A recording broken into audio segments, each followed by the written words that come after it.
Bismillah, Assalamualaikum warahmatullahi wabarakatuh. Alhamdulillah, Alhamdulillah, segala puji syukur atas nikmat Allah Subhanahu wa Ta'ala yang telah melunakkan hati kita, yang telah mengetuk hati kita, serta meringankan langkah kaki kita, sehingga malam ini Allah Subhanahu wa Ta'ala memberikan kesempatan kepada kita untuk istiqomah mempelajari sebagian daripada syariat Islam, yang insya Allah nanti kita akan mempelajari sebagian daripada syariat Islam, bab al-ikhtisar.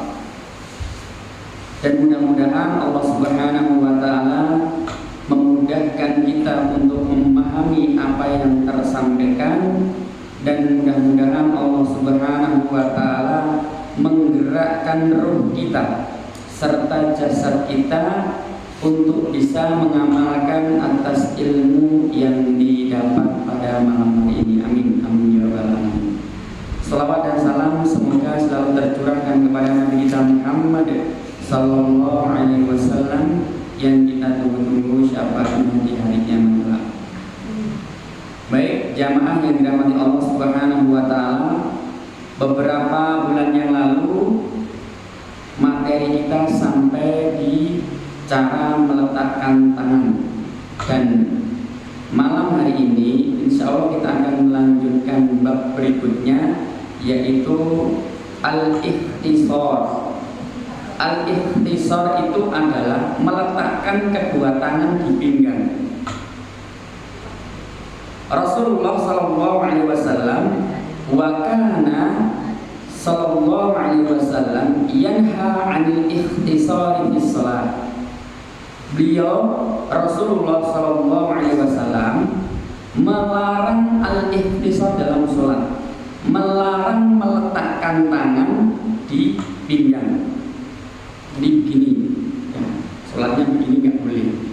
Yang benar begini. Jadi kalau sholat misalkan Allahu Akbar begini nggak boleh. Ya, yang benar begini. Kenapa dilarang?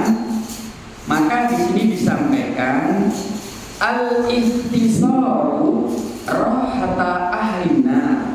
Alasan yang pertama, alasan yang pertama adalah dilarangnya al-ikhtisar. Al-ikhtisar rahata ahlina, bahwa al-ikhtisar meletakkan tangan di pinggang begini adalah cara istirahatnya penghuni neraka. Ini yang pertama, alasan pertama dilarangnya. Kemudian alasan yang kedua di dalam kitabnya disampaikan dari Subaih al-Hanafi, ia berkata, "Sholaitu ila janbi Ibni Umar." Saya sholat di samping Ibnu Umar, anaknya Umar bin Khattab. Fawadtu yadayya ala khasirotayya. Kemudian ketika aku sholat, meletakkan kedua tanganku di pinggang, begini sholatnya. Fadlo bayardi, maka tanganku pun dipukul biar turun, ya, biar turun. Falamma sholat, setelah saya selesai melaksanakan sholat, qala hada shollu fi sholati wa kana Rasulullah sallallahu alaihi wasallam yanha. Wahai Subaih al-Hana, bahwa yang kamu lakukan tadi itu menyerupai salib. Jadi kalau saya berdiri tegak, kemudian tangan saya begini, itu seperti salib. Maka sholat seorang muslim ketika sholatnya begini dilarang Rasulullah. Yang benar ini sholatnya, ya. Tidak boleh Allahu Akbar, tidak boleh. Ada enggak di kitab ini dijelaskan dilarang begini, ya. Jadi yang benar Allahu Akbar begini. Kemudian di sini juga dijelaskan bahwa selain dilarang Nabi, kemudian juga istirahatnya penghuni neraka, Di sini juga dijelaskan karena takrahu ayyaj'alal musalli yadu fi khasiratihi. Di sini Aisyah membenci orang yang sholat meletakkan tangannya di pinggangnya. Jadi kalau Aisyah itu melihat Allah Akbar begini, itu benci. Ya, Aisyah itu benci. Ya. Rasulullah juga benci. Kenapa? Dikatakan berikutnya, wa taqulu innal yahuda taf'alu. Sebab orang Yahudi melakukan itu. Jadi ibadahnya orang Yahudi itu begini. Ya, ini. Kalau orang Islam begini. Ya. Maka innaha karohatil ikhtisari fi sholat. Aisyah membenci perbuatan al-ikhtisar dalam sholat, dan ia berkata yang melakukan hal itu hanyalah orang-orang Yahudi. Jadi kalau ada orang Muslim, orang Islam, orang mukmin, maka sholatnya tidak boleh Allahu Akbar, begini nggak boleh. Ya. Nanti di akhir-akhir zaman itu akan banyak didapati bermacam ragam sholat Muslim, tapi sholatnya mengisi daripada syariat Islam. Dulu pernah kan terjadi di Gunung Kidul, dia bisa telepon Allah, bisa telepon malaikat mungkar nakir. Itu secara akal sehat tidak bisa dicerna. Dan nanti akan ada hal-hal seperti itu yang menyimpang daripada syariat Islam. Maka orang Muslim harus berpegang teguh kepada dua tali yang sangat kuat. Satu Al-Quran Karim, yang kedua Al-Hadis atau sunnah Rasul atau sunnah ya. Maka kita perjelas ya, meletakkan kedua tangan di pinggang itu adalah menyerupai atau membentuk salib, dan itu dilarang. Intinya sholat dengan seperti itu dilarang. Kemudian juga diartikan al-ikhtisar itu artinya juga memperpendek bacaan, memperpendek gerakan. Ya. Maksudnya sholatnya itu cepat, Allah Akbar, cepat. Tidak cuma al-ikhtisar itu bisa diartikan cepat-cepat sholat, juga bisa diartikan tangannya berada di pinggang. Ya. Maka nanti di sini dijelaskan sholat seperti apa yang akan diterima oleh Allah Subhanahu Wa Taala melalui kitab ini. Insya Allah pelan-pelan nanti akan kita jelaskan. Kemudian di sini juga dijelaskan setelah tangan begini, ya tidak boleh begini. Pandangan mata mengarah kemana? Apakah boleh Allahu Akbar ada cicak cek goyang-goyangan? Apakah boleh batin seperti itu? Atau pas Allahu Akbar ada luwih jalan, dihitung kakinya jalannya berapa dan lain sebagainya? Maka di sini disampaikan wa kana idza shalla toqto'an roksahu. Setelah berhasil takbiratul ihram begini, maka apabila Rasulullah SAW mengerjakan sholat, beliau menundukkan kepalanya dan pandangan beliau bibasorihi nahwal ardi, pandangan beliau ditunjukkan ke arah tanah. Jadi misalkan tadi sudah berhasil meletakkan tangan begini, itu nggak boleh kok begini, lampunya nanti satu, nah terus pakai dan lain sebagainya. Pandangan mata harus melihat ke bawah, karena di kitab ini dijelaskan idza shalla toqto'a roksahu, ketika sudah mengangkat tangan kemudian meletakkan kedua tangan seperti ini tepat pergelangan, tapi tidak usah diukur di dalam diukur, tidak usah, seolah-olah pas saja ya begini. Kemudian to'a menundukkan, ditunduknya berapa Ustaz? Di tempat nanti sujud ya. Di sini dijelaskan bibasorihi nahwal ardi ya, menundukkan kepalanya dan pandangan beliau ditunjukkan diarahkan ke tanah di bawah di tempat sujud. Nah, maka di sini dijelaskan anna Rasulullah sallallahu alaihi wasallam karena idza shalla rafa'a basaru ila sama. Dulu Rasul itu pernah ketika sholat takbir kemudian mencoba mengangkat ke langit. Rasul pernah mencoba mengangkat ke langit. Fanazalat alladzina hum fi sholatin khashin. Kemudian ketika Rasulullah melihat ke langit, tiba-tiba turunlah ayat alladzina hum fi sholatin khashin. Ya, mereka lah orang-orang yang khusyuk dalam sholat mereka. Lantas beliau langsung menundukkan kepalanya, langsung ditegur oleh Allah Subhanahu wa Ta'ala. Maka melalui hadis ini, khusyuk itu tidak toleh kanan, tidak toleh kiri, tidak melihat langit, juga tidak melihat kanan kiri. Tapi khusyuk itu menundukkan pandangan, menundukkan kepala, dan tertuju satu arah, yaitu tempat sujud. Kemudian di sini juga dijelaskan bahwa fakana Muhammad bin Sirin yuhibbu alla yujawiza basarahu musallahu. Dan Muhammad bin Sirin menyukai pandangannya ketika sholat tidak melebihi tempat sholat. Jadi batasan orang sholat itu di depannya. Nah, tempatnya ini dilihat di sini. Tidak boleh kok terlalu jauh lihatnya. Apalagi Allah lirik kanan, lirik kiri tidak boleh kecuali salam. Makanya ketika sholat itu kan ada makruh.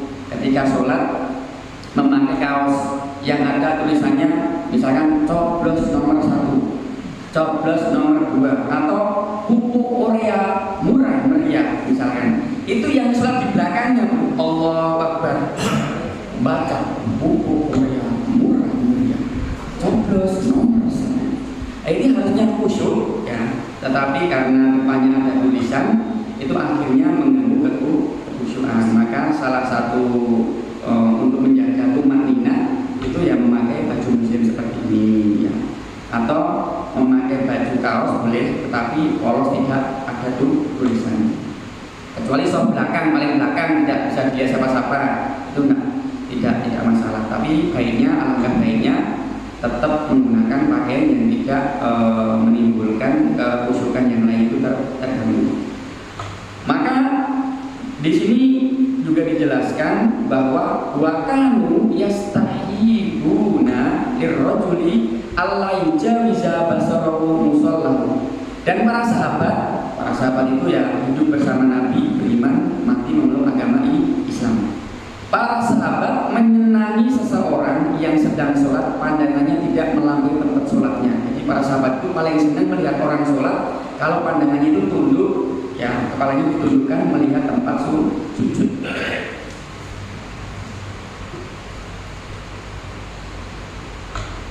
Kemudian di sini juga dijelaskan bahwa la yanbaghi ayyakuna fil baiti syai'un yasdulul musalli. Tidak sepatutnya di Baitullah ada sesuatu yang bisa melalaikan seseorang yang mengerjakan sholat. Maksudnya tadi mengganggu pandangan. Nah, pandangan, sesuatu yang mengganggu pandangan itu sebaiknya dihindari. Wa kana yanha an raf'il basar ila sama. Dan beliau melarang, dan ini untuk pelajaran kita. Dan beliau melarang menengadahkan pandangan ke atas langit. Wa yu'akidu fin nahyi hatta qala. Dan larangan ini beliau pertegas lagi dalam sabdanya, hendaknya mereka ketika sholat berhenti menengadahkan pandangan mereka ke langit, atau mata mereka tidak lagi kembali ke tempat semula, atau mata mereka akan dicopot dari tempatnya. Nah, ini larangan tegas, ya, larangan keras. Maksudnya apa? Tumakninahnya nanti itu akan hilang. Ya. Yang seharusnya Allah Akbar itu hubungan hablu minallah, hubungan makhluk pada Allah. Tetapi gara-gara ada hewan atau benda-benda yang bisa menimbulkan daripada kekhusyukan tadi, pandangan mata ini yang seharusnya di tempat kiblat terarah ke tempat yang lain, sehingga hatinya tidak lagi ke Allah tapi ke benda tadi. Misal batu akik besar bisa menyala, misal Allah Akbar, lihat yang belakang, lihat di kanannya ada akik menyala. Jadi pas dia takbir Allah Akbar, dia kepikiran sesuatu yang bisa mengalihkan daripada pandangan utama, yaitu tempat sujud, itu sebaiknya dihindari. Kenapa? Karena itu nanti ancamannya luar biasa, ancaman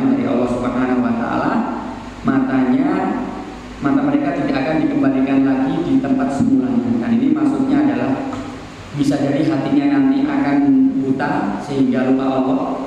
Ya, bisa jadi juga besok di hari kiamat matanya akan diambil oleh Allah Subhanahu wa taala.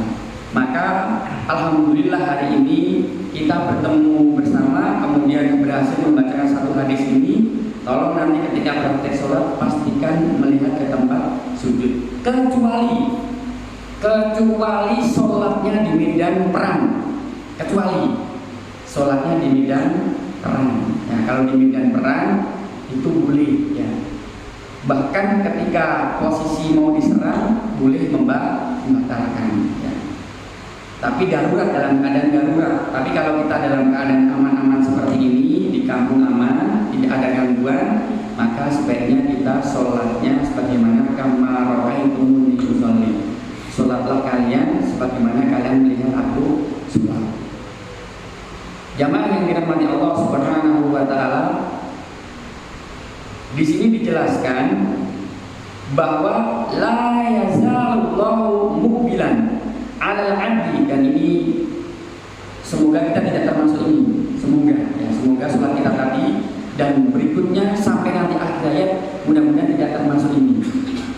La yazalullahu muqbilan 'alal 'abdi fi sholatihi.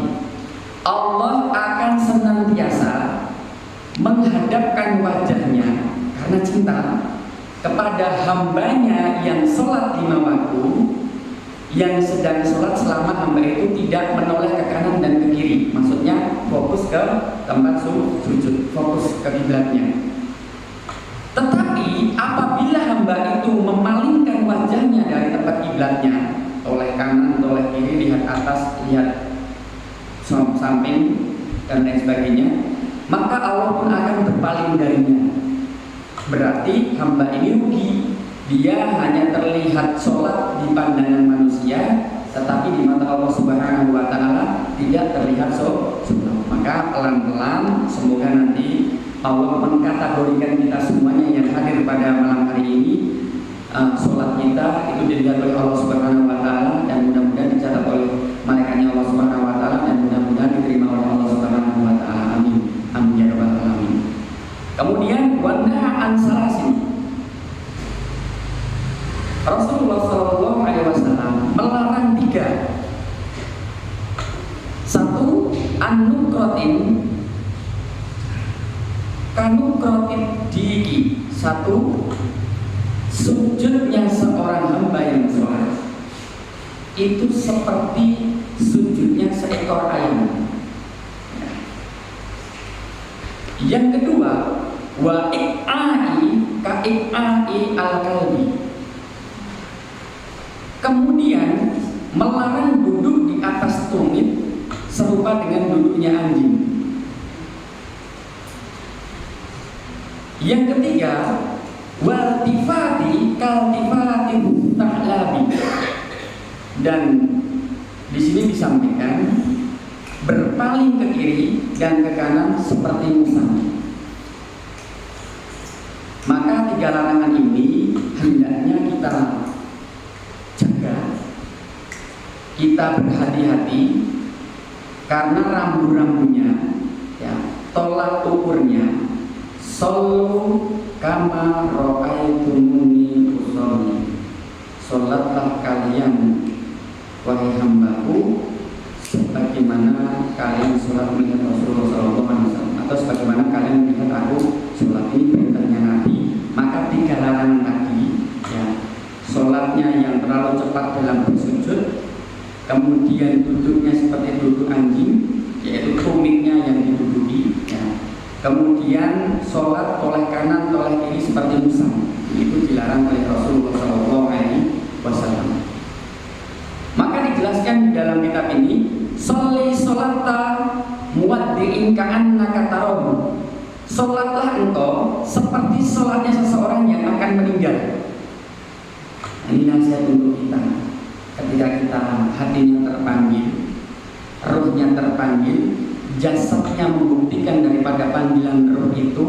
Bayangkan malam ini, detik ini, setiap sujud kita, rukuk kita, iktidal kita, tasyahud kita, salam kita, seolah-olah kata Nabi Muhammad SAW, kalau ingin kualitas sholat itu dipanggil oleh malaikat. Jadi terakhir kali sholat, kata Nabi, sholatlah engkau seperti sholatnya seseorang yang akan meninggal. Sholatmu sholat terakhir itu, supaya apa? Termotivasi, tergugah ruhnya, terpanggil ruhnya, seolah-olah engkau akan mati dan engkau melihatnya, sedangkan engkau dalam keadaan sholat dipanggil oleh Allah Subhanahu wa Ta'ala.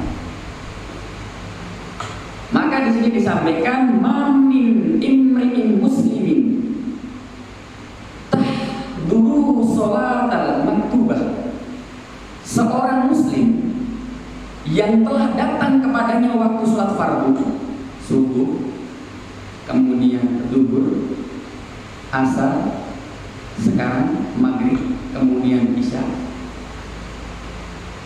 fayahsulu wudu'ah, kemudian dia membaguskan wudunya, wa khusyu'aha, kemudian dia membaguskan sholatnya dengan khusyuk. Ya tadi dia berpikir seolah-olah ini ada sholat terakhirku, maka dia memakai pakaian terbaiknya, wangi-wangian terbaiknya, amal terbaiknya, datang tepat waktu, pulang tepat waktu, ya. Wa ruku'aha, dan membaguskan rukuknya. Insya Allah nanti kalau sampai di babnya ruku yang benar bagaimana nanti akan kita terangkan. Illa kanat kafaratun lima qablaha min dunubi malam yukti kabiratan. Maka sholat yang dia lakukan, yang dia kerjakan, yang dia tunaikan tadi, ya, menjadi penebus dosa-dosa yang telah ia lakukan selama dia tidak melakukan perbuatan besar. Dan salah satu perbuatan besar adalah perbuatan syirik.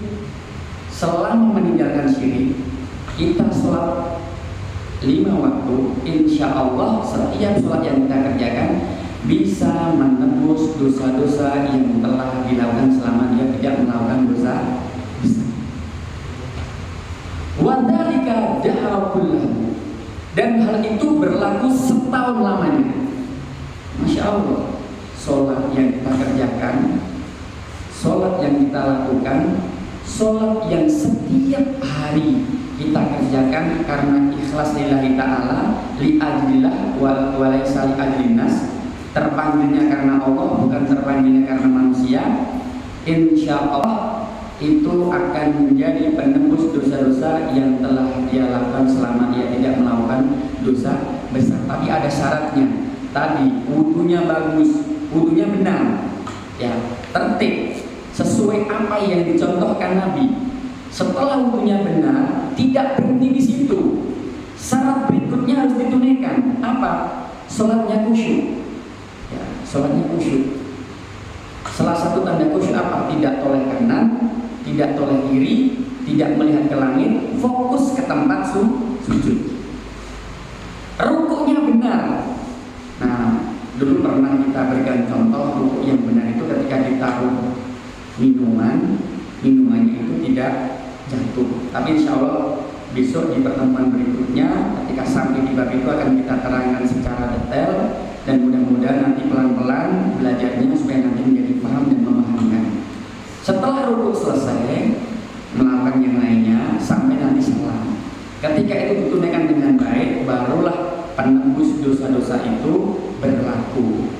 Maka kaum muslimin yang dirahmati Allah Subhanahu wa Ta'ala, untuk lebih jelasnya lagi, ya, di sini disampaikan wa qad shalla fi khamisatin la a'lamu. Sekali waktu beliau mengerjakan sholat dengan memakai komis. Komis itu pakaian dari katun atau wol yang bergambar Rasulullah. Lalu beliau sepintas melihat gambar-gambarnya.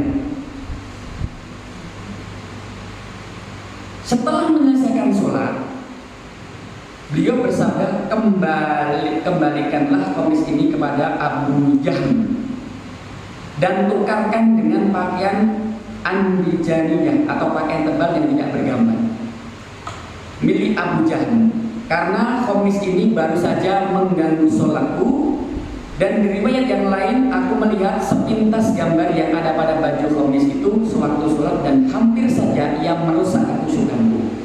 Jadi pakaian bergambar di kitab ini dijelaskan bahwa pakaian bergambar bisa merusak kekhusyukan. Wa kana li Aisyata thawbun fihi. Aisyah pernah mempunyai kain bergambar yang digantungkan sebagai tirai sampai ke sahwah. Sahwah itu adalah bagian kecil rumah yang lebih landai turun sedikit ke tanah. Hampir serupa dengan kamar rumah atau gudang. Di kamar kecil Nabi mengerjakan sholat menghadap ke arah kain. Ya. Kemudian dia bersabda, singkirkan kain ini dariku karena gambar-gambar yang ada pandangannya mengganggu ketika sholat. Bahkan ketika sholat pun di depannya ada tirai yang ada gambarnya mungkin banteng atau sapi atau kambing dan lain sebagainya.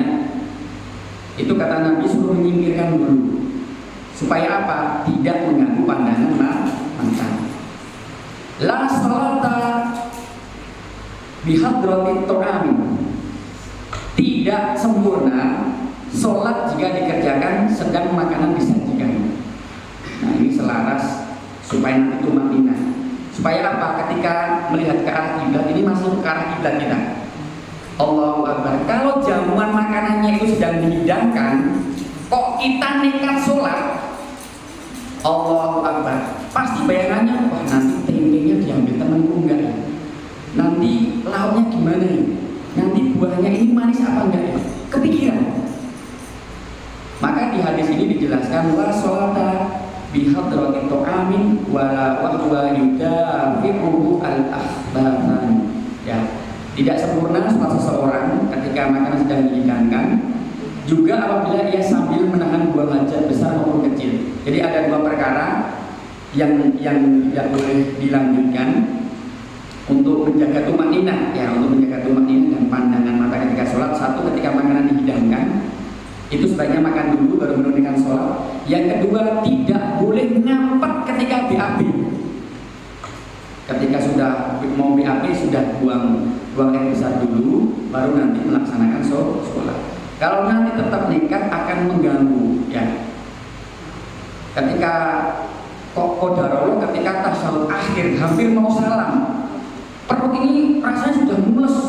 Oh ini kalau ngangkat dikit, wah, itu keluar suara yang luar biasa misalnya, ya. Itu tidak mengindahkan. Seandainya itu benar-benar meledak, luar biasa itu. Kalau cuma pes aman, tapi kalau sampai tinggi, repot, akan mengganggu daripada konsentrasi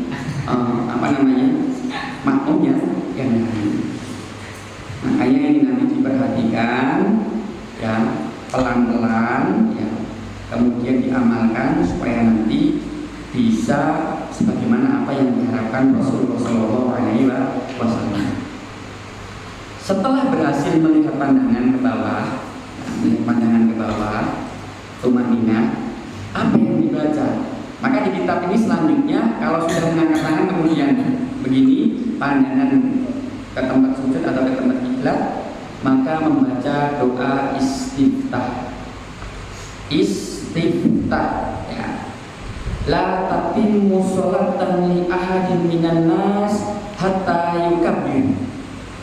Tidak sempurna sholat seseorang hingga dia bertakbir.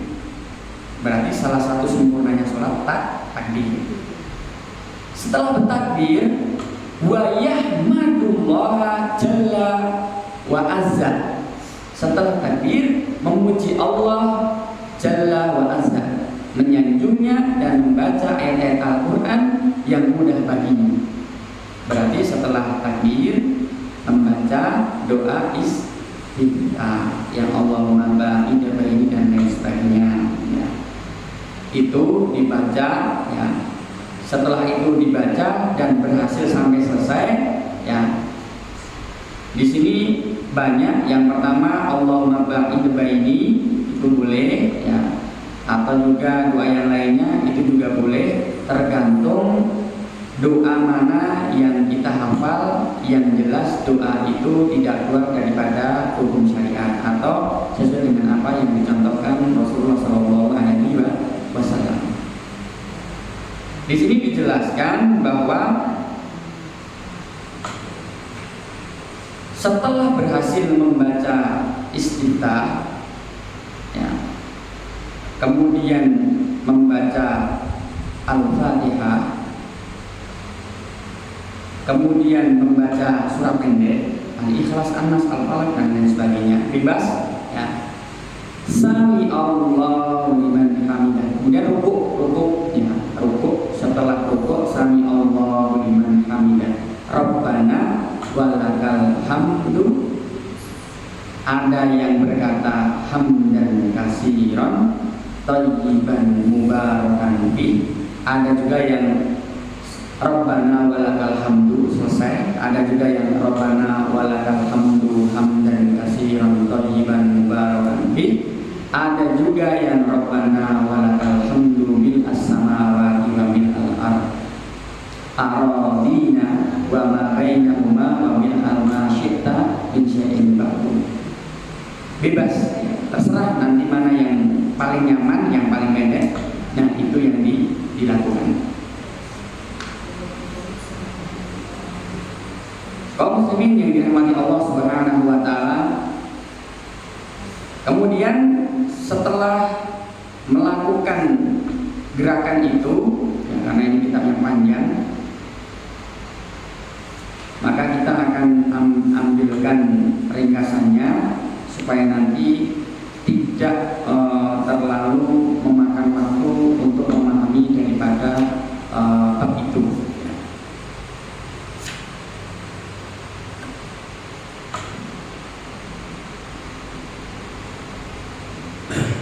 Setelah tadi mengucapkan Rabbana walakal hamdu hamdan katsiran thayyiban mubarakan fi, maka dia gerakan berikutnya apa kira-kira Bu? Sujud. Ya. Sujud doanya apa? Kalau di sini Subhana Rabbiyal A'la. Kalau rukuk Subhana Rabbil Azim, ya. Kalau di sini sujudnya bunyinya Subhana Rabbiyal A'la, sama. Subhana Rabbil A'la. Wajibnya 1, sunnahnya 3. Nah, ini tadi prolognya saja Bu, prolognya saja supaya nanti berkesinambungan. Detailnya setelah berhasil membaca istiftah, ya, itu kan kita akan membaca Al-Quran, ya, maka membaca ta'awudz dulu. A'udzubillahi minasyaitonirrajim. Bismillahirrahmanirrahim. Kalau di sini dijelaskan A'udzubillahi minasyaitonirrajim min hamzihi wa nafthihi wa nafthihi. Aku berlindung kepada Allah dari setan yang terkutuk dari bisikannya, kesombongannya, dan tipuan mantra-mantranya. Baru nanti membaca Alhamdulillahi Rabbil Alamin. Ya, karena segala sesuatu yang berkaitan tentang Al-Quran harus dibuka dengan bacaan ta'awudz. Setelah itu baru Bismillahirrahmanirrahim. Boleh dijaharkan, juga boleh tidak dijaharkan. Kalau isya, maghrib, subuh, jahar, ya. Alhamdulillahirabbil alamin. Kalau bismillahnya terserah, mau dijaharkan boleh, tidak boleh. Kemudian di sini dijelaskan juga A'udzu billahi samii'il 'aliim minasyaiton. Jadi ta'awudnya silahkan dipilih. Mau a'udzu billahi minasyaitonir rajim bismillahirrahmanirrahim atau a'udzu billahi samii'il 'aliim minasyaitonir rajim. Ya, ada 2 ta'awudz, tapi biasanya masyarakat menggunakan yang pertama tadi. A'udzu billahi minasyaitonir rajim bismillahirrahmanirrahim. Ya. Kemudian setelah itu dibaca, ya, setelah itu dibaca atau dibaca, Maka di sini dijelaskan langsung membaca Al-Fatihah. Alhamdulillahirabbil alamin arrahmanirrahim sampai nanti akhir waladhdallin. Baru nanti dijawab oleh makmum amin ya. Maka di sini disampaikan summa yaqra'u. Ya, setelah ta'awudz itu dibacakan summa yaqra'u al-Fatihah. Kemudian langsung dilanjutkan disusul membaca Al-Fatihah. Wa yaqra'uha ayatan Bismillahirrahmanirrahim. Tsumma yaqif. Ya. Tsumma yaqul alhamdulillahirabbil alamin. Tsumma yaqif. Tsumma yaqul arrahmanirrahim. Tsumma yaqif. Tsumma yaqul maliki yaumiddin. Wa hakadha ila akhir surah. Artinya kemudian dia membaca surah Al-Fatihah berhenti pada tiap-tiap ayat ya. Lalu berhenti kemudian setelah itu membaca lagi, berhenti lagi, membaca lagi sampai nanti akhir ayat. Jadi Al-Fatihah sampai akhir, disusul surat pendek sampai akhir. Ya.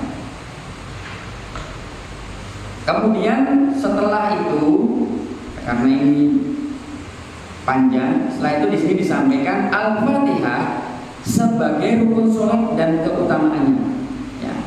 La sholata liman lam yaqra' fiha bi Fatihatil kitab. Jadi kalau Anda imam sebagai wakil daripada makmum itu kok sholat tidak membaca Al-Fatihah, kata Rasulullah SAW tidak sah, harus diulang. Ya. La sholata liman lam yaqra' fiha bi Fatihatil kitab. Tidak sah sholat bagi seseorang yang tidak membaca Al-Fatihah, harus diulang sholatnya. Makmum bagaimana kalau makmum itu sudah diwakilkan imam, kecuali sholat yang tidak jahar. Nah itu membaca Al-Fatihah yang masing-masing diperbolehkan.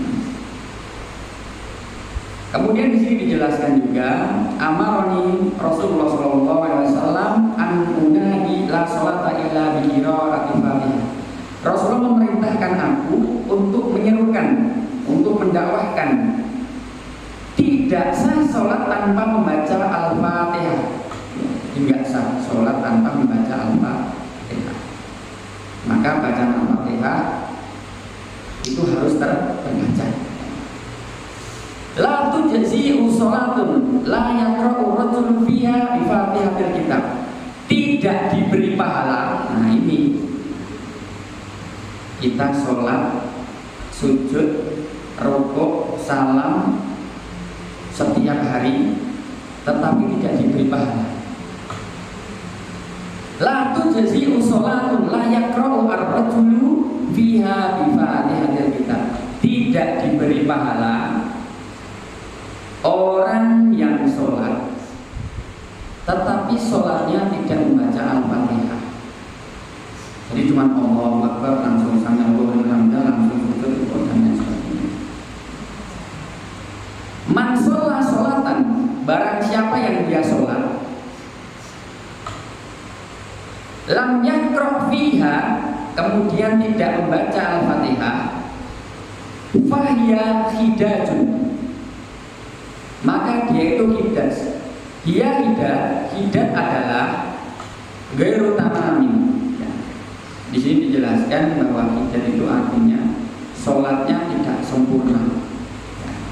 Tidak sempurna itu naik 100.000, kemudian kertasnya dipotong sebelah, tidak sempurna, maka uang itu tidak bisa digunakan untuk jual beli, transaksi nggak bisa, karena nggak sempurna.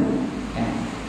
Sama sholat seseorang ketika tidak dibacakan surah Al-Fatihah, sholatnya tidak sempurna, tidak sah, maka harus diulang.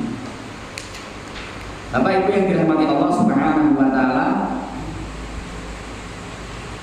Kemudian di dalam kitab ini juga dijelaskan di halaman berikutnya bahwa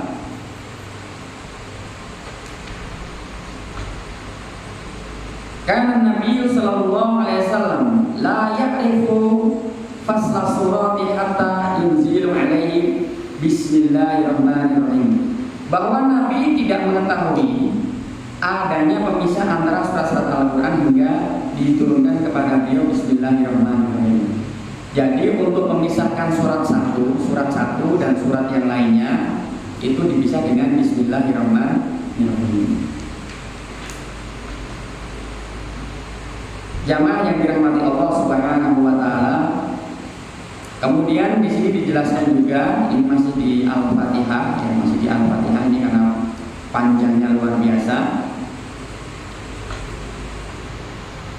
Maka di sini dijelaskan mansuh itu ditiadakannya bacaan Al-Fatihah bagi makmum. Ya, jadi makmum sebenarnya kalau tidak membaca Al-Fatihah dalam sholat jahriyah itu seperti tadi ketika saya imam kan jahar itu dilafalkan. Itu ketika dia tidak membaca Al-Fatihah, maka di kitab ini dijelaskan Rasulullah pernah membolehkan bagi makmum membaca Al-Fatihah di belakang imam dalam sholat jahriyah. Suatu ketika dia melaksanakan sholat subuh, kemudian dia membaca surat Al-Quran, namun terasa berat baginya untuk membacanya. Tatkala beliau selesai dari sholatnya, beliau bertanya, la'allakum taqra'una khalfa imamikum. Barangkali di antara kalian ada yang membaca di belakang imam. Kami menjawab, benar, dengan cepat-cepat. Wahai Rasulullah, beliau bersabda, jangan kalian lakukan hal itu kecuali salah seorang di antara kalian membaca Al-Fatihah, karena tidak sah sholat tanpa membaca Al-Fatihah.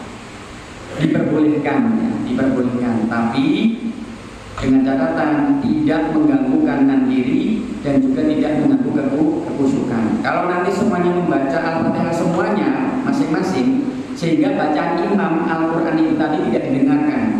Padahal dalam hadis kalau ada yang membaca Al-Quran suruh mendengarkan.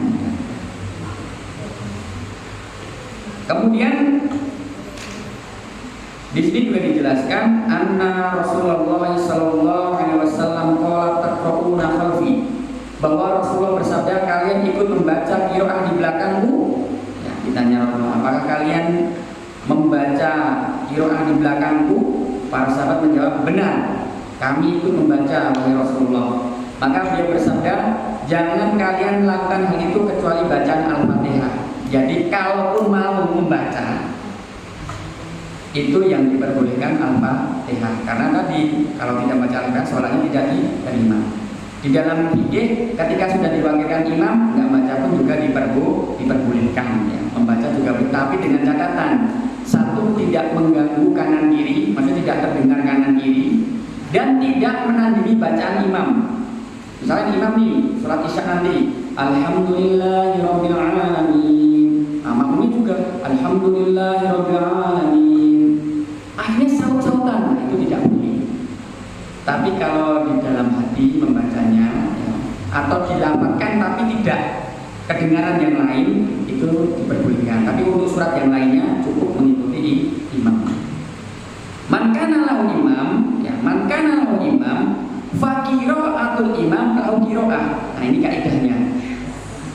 Barang siapa yang sholat di belakang imam, maksudnya sholat berjamaah bersama imam, maka bacaan imam adalah bacaan baginya.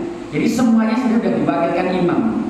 Makanya ketika memilih imam, pastikan yang paham hukum fikih, yang paham Al-Quran, yang paham hukum sholat. Ya, kenapa? Menjadi wakil. Menjadi wakil itu nek nanti terjadi kesalahan makmum, sing nanggung imam, bertanggung jawab penuh imam. Nek makmumnya banyak, kok gerakannya salah, yang bertanggung jawab adalah imam. Makmum tetap mendapatkan pahala sempurna, imamnya nanti yang menanggung dosa. Makanya imam itu tanggung jawabnya besar, dosanya juga besar, pahalanya besar, dosanya juga besar. Karena apa? Menjadi wakil, ya, menjadi wakil. La tuwa'iduhunna sirran illa an taqulu qawlan ma'rufan. Dan janganlah kalian memberi para wanita itu janji untuk menikahnya selepas habis masa iddah mereka, kecuali apabila kalian mengucapkan dengan perkataan yang ma'ruf.